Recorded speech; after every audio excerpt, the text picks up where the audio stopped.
Salut les mecs, tout d'abord je vous souhaite à tous une bonne et joyeuse et belle année 2020, puisqu'on ne s'est pas encore vu pour l'instant. Si vous avez eu des vidéos, c'est qu'elles étaient enregistrées avant. Ceci est donc la revue finale du team Coralie Moxou. Ce nom est vraiment trop bizarre, c'est un peu dommage. Une voiture qui a du potentiel, qui nous a fait vraiment plaisir à piloter.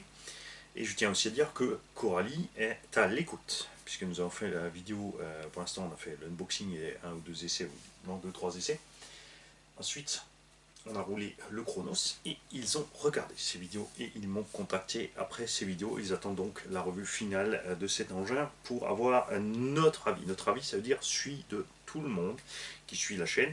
Tous ceux qui ont un Coralie Chronos, les mecs, dans la vidéo du Chronos, balance en dessous tout ce que vous aimez, ce que vous n'aimez pas, ce que vous auriez besoin, ce que vous aimeriez avoir en plus sur l'engin ou pas.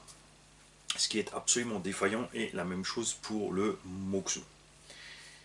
Donc c'est déjà quelque chose qui fait plaisir que Coralie soit à l'écoute. Alors sur ce Moxou, on a donc, comme dit, du potentiel. Déjà l'anthrax long est un très bon choix pour un 2 roues motrices avec une motorisation brushless.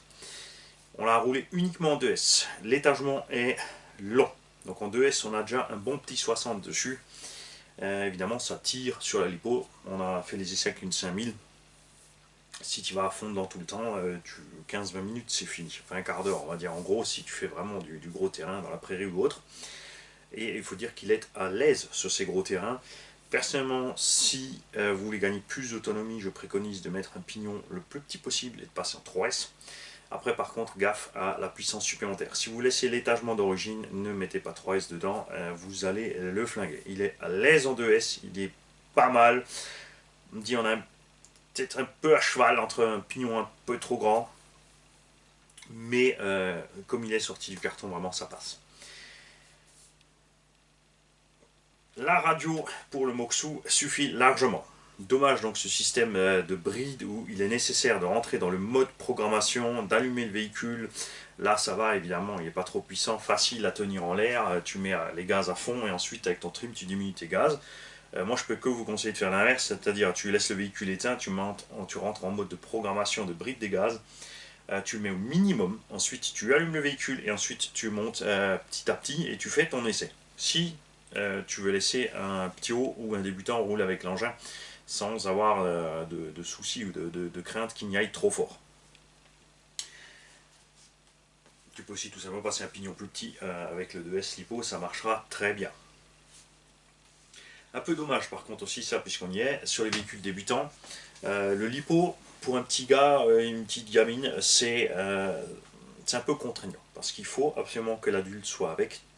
Évidemment, on a le cut-off automatique et tout ce que tu veux, mais si le gamin roule doucement, il ne fera pas gaffe à la coupure, il ne le détectera pas, peut-être trop tard, donc ça fera souffrir les lipos.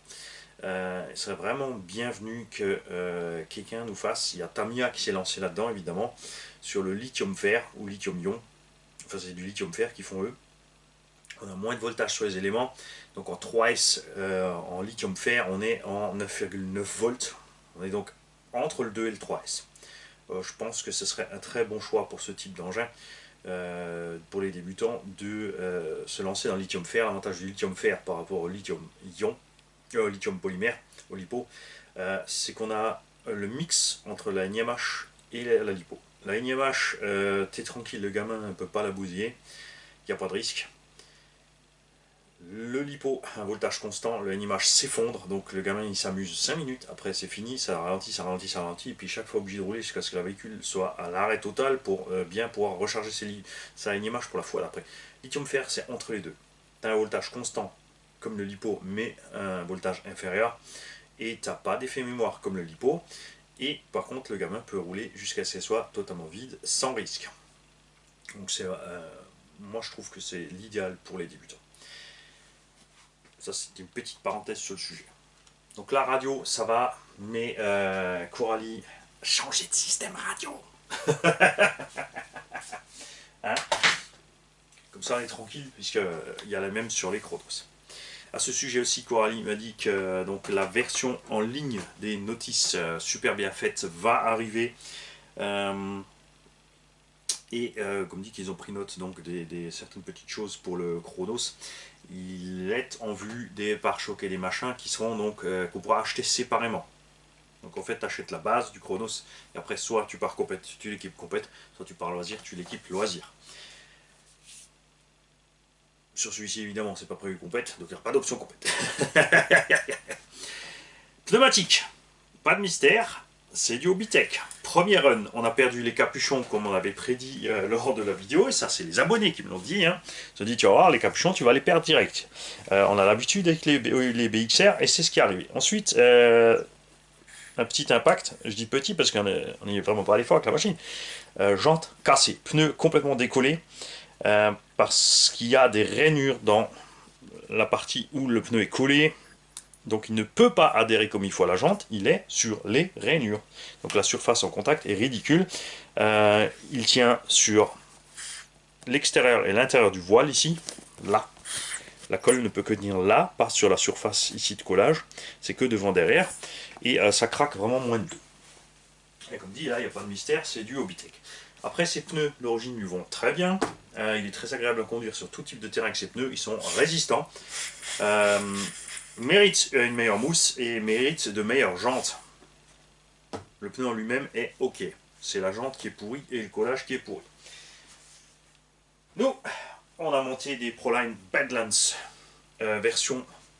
Ça c'est des 2.8. Donc la taille exacte c'est du 2,1 x 4,95. Et là, on s'est marié avec l'engin. Vraiment super méga à l'aise dans la terre et l'herbe. Un peu régal avec ses roues en offset, attention, un demi-offset. Donc un demi-offset, ça veut dire que la fixation de la jante est au milieu de la jante. Tu as la moitié de la jante qui dépasse vers l'avant et la moitié vers l'arrière. Si tu es en 0 offset, tu as tout le voile de jante qui est à l'arrière, donc vers le véhicule, et si tu es en 1 offset, c'est l'inverse, c'est vrai. Après, il ne faut pas confondre quand il parle d'un demi-offset ou d'un demi-pouce, c'est pas la même chose. Alors, le look, on aime ou on n'aime pas, nous on aime beaucoup. Il y a le papa de Alex qui adore, c'est lui qui va partir avec, il a vu cet engin ici, c'est lui qui a fait le plus gros des essais. Parce que moi j'ai roulé avec, Mika a roulé avec, et ensuite vous l'avez vu sur la vidéo suivante, c'est le papa Alex qui roule avec et il voulait plus lâcher la gâchette. Il a passé une batterie, il s'est éclaté, après il a fait son timide et ensuite on lui a filé encore 2 batteries derrière, il a passé 3 packs d'affilée sur la machine et il s'est absolument poilé. Et c'est pour ça qu'il va la garder, partir avec. La carrosserie. La cage, comme j'ai dit, c'est bien. L'inconvénient, c'est qu'elle n'est pas reliée au châssis. Donc ça, c'est un point à faire, améliorer, de rajouter au centre un support pour que cette cage bute sur la carrosserie. Je vais vous montrer pourquoi. On a déjà la carrosserie qui commence à s'impacter au niveau des fixations avant. On a déjà des petites déchirures ici au niveau des fixations arrière. Parce qu'évidemment, la cage pèse sur la carrosserie et le Lexan est assez épais, mais c'est pas encore une super qualité, c'est moyen. Après, dans ce prix-là, on va pas se plaindre. Évidemment, pour empêcher ce genre de choses, c'est pas compliqué. Il suffit de rajouter soit tu prends, t'achètes un bout de Lexan ou de Macrolon ou de PVC ou d'ABS, ce que tu veux au magasin de bricolage, et tu te fais tout simplement. Soit tu peux faire carrément un rectangle ici, tu peux doubler le fond, ou par-dessus comme tu veux, parce que là, forcément, ça va se déchirer. Et sur les retournements, évidemment, regarde ce qui s'est passé. La cage a traversé la carreau.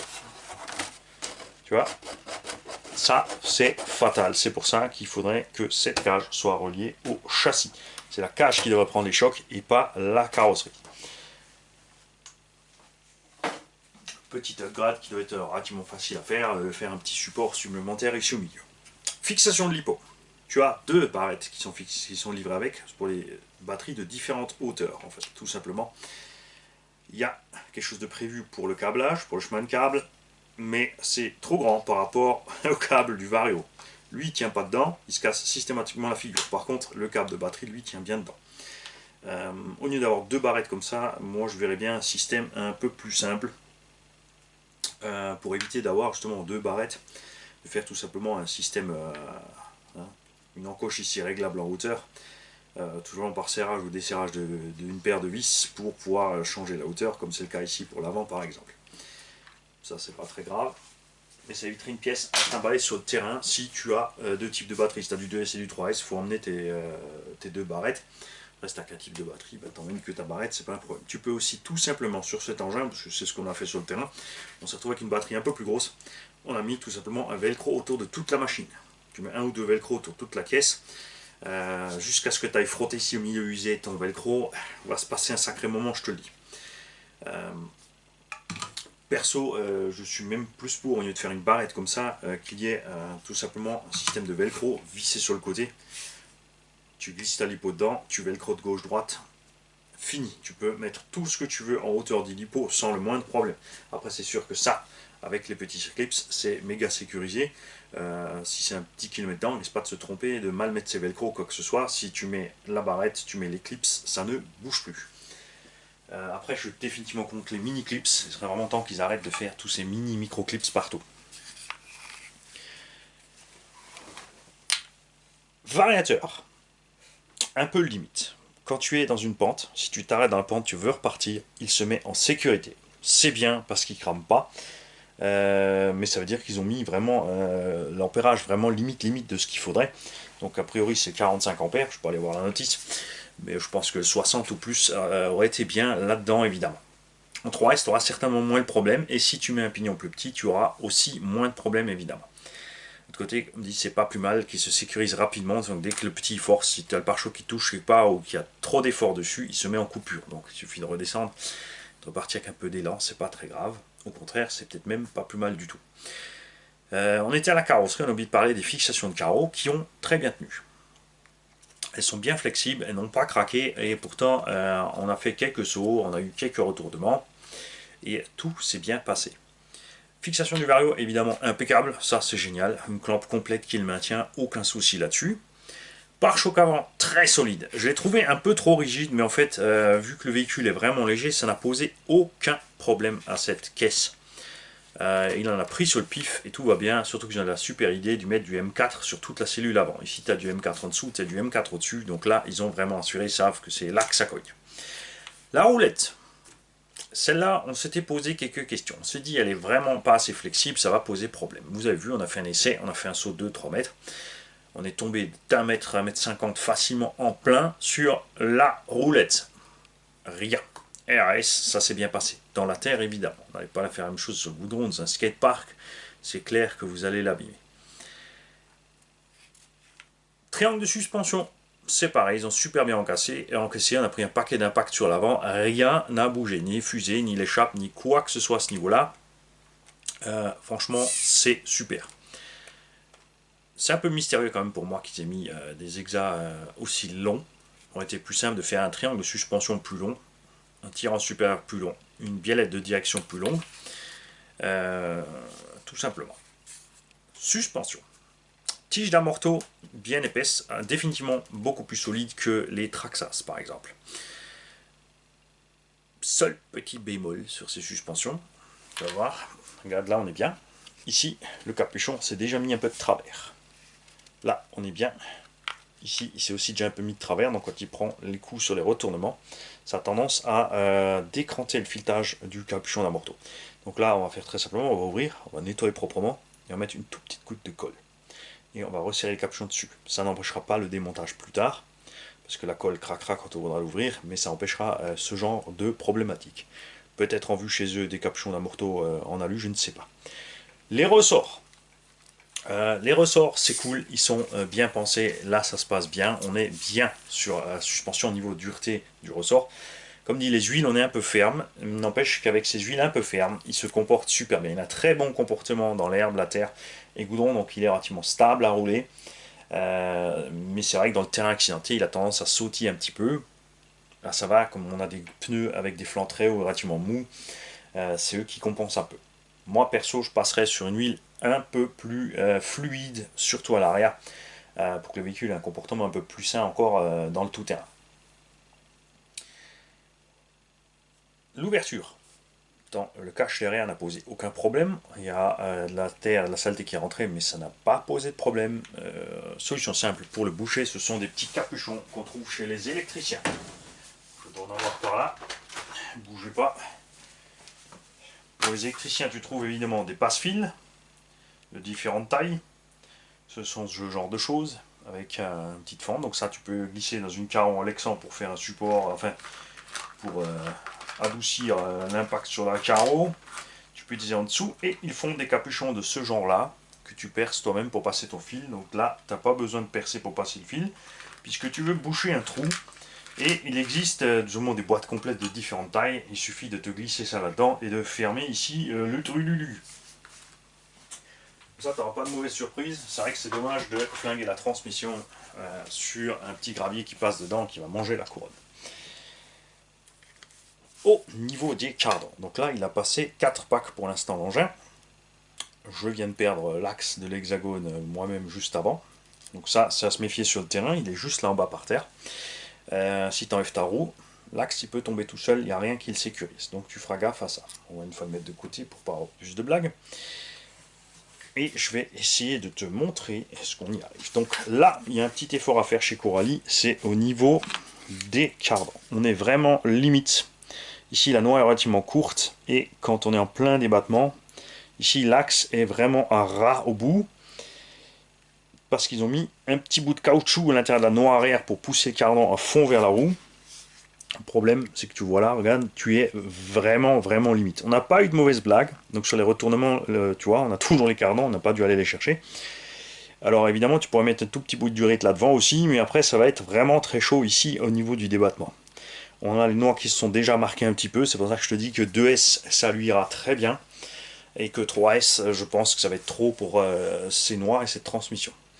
Ça, évidemment, ce sont des choses qu'on va transmettre à Coralie, voir s'ils vont faire quelque chose au niveau des noix, s'ils ont prévu des noix renforcées, ou sur la série suivante, tout simplement, s'ils vont au fur et à mesure de la fabrication améliorer ces points.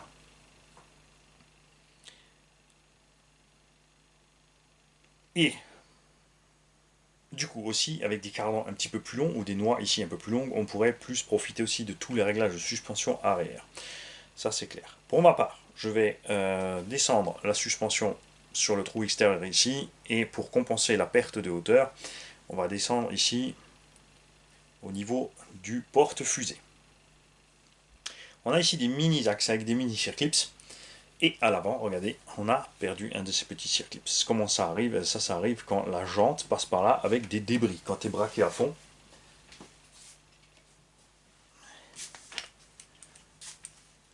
quand tu braques à fond, c'est loin. Donc c'était pas la jante. Il y a quelque chose, tu vois, qui est passé par là. Même en braquant à fond, on n'arrive pas à frôler ce circlips. Peut-être avec la jante d'origine. Yes, voilà.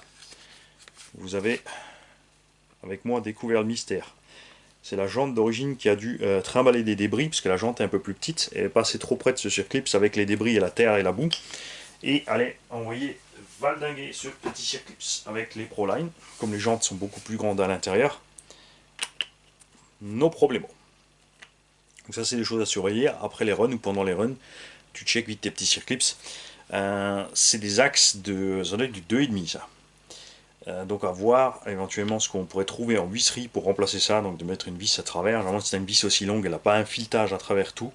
Tu peux pas mettre une vis qui a un filetage à travers tout, puisque le filetage va abîmer, comme tu as du mouvement ici, tu vas abîmer ton plastique. Je pense pas que c'est quelque chose qui va arriver souvent, mais à surveiller. Il faudra avoir un petit paquet de circlips avec à bord. Dommage de tomber en panne parce que tu as perdu cet axe là, et en plus si c'est une taille à la noix, pour en trouver un autre, rapidement c'est aussi tout. On va vite checker ça.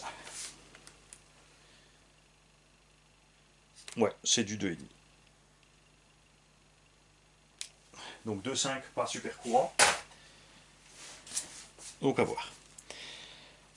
La direction est un peu faible.